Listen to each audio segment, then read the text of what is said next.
in the 1780s. By the early 1810s, the idea of a cohesive Western Hemisphere was bolstered by a growing web of political, economic, and cultural realities. In the beginning, there was trade. Ships cut doggedly through the Atlantic, their sails dotting the otherwise monotonous oceanic horizon.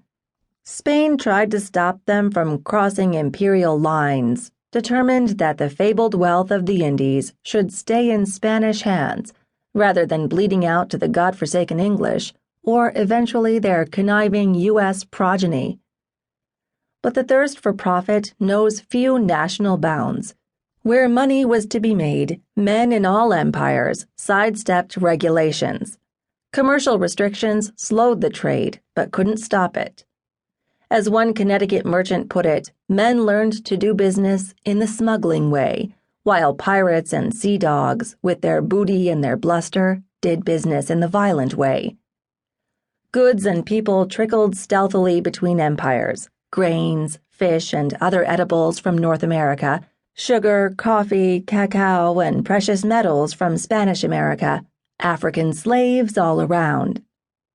When the United States arrived on the scene, its traders also became eager re-exporters of European manufactures, spreading foreign-made goods around the Atlantic Rim and, increasingly, beyond. Occasionally, trade between the Anglophone and Iberian worlds operated more openly. In times of war, Spain periodically bowed to necessity by opening its American ports to neutral traders, fearing that its colonists might otherwise perish or revolt out of starving desperation. By 1797, Spain had grown so embroiled in European conflicts that it intermittently tolerated neutral trade for the better part of a decade. U.S. merchants happily offered their services, and within just 5 years of the new policy's implementation, trade with Spanish America had multiplied by a factor of 4. Business quickened to such a degree that the modern U.S. dollar sign seems to have evolved in this period out of the shorthand for peso, P with an exponent S, which looked increasingly like today's dollar sign, as merchants began to superimpose the P and the S. Most of that growing trade was with nearby Cuba, where sugar, coffee, and slavery were symbiotically booming after the slave rebellion in Saint-Domingue slowed production in what had so recently been the world's leading producer.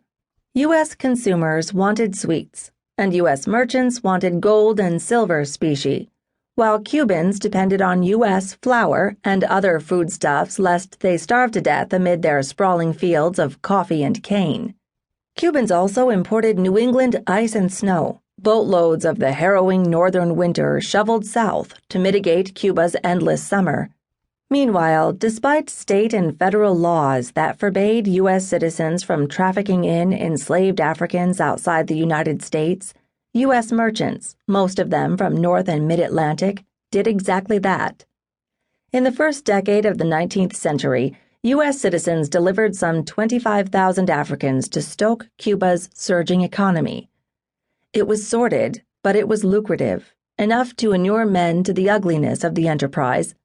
Taken together, in fact, the Cuba trade buoyed the U.S. economy at a formative moment.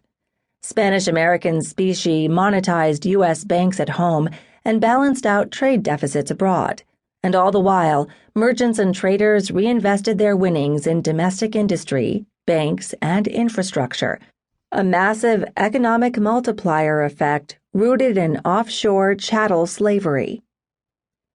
Cuba was never the sole Spanish-American destination for U.S. ships, however, and by the early 19th century, traders and sailors were venturing further afield.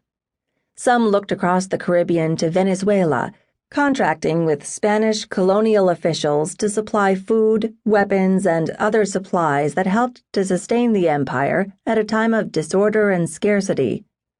Others looked to regions still more remote, sailing around Brazil and Cape Horn to the Pacific coast of Chile.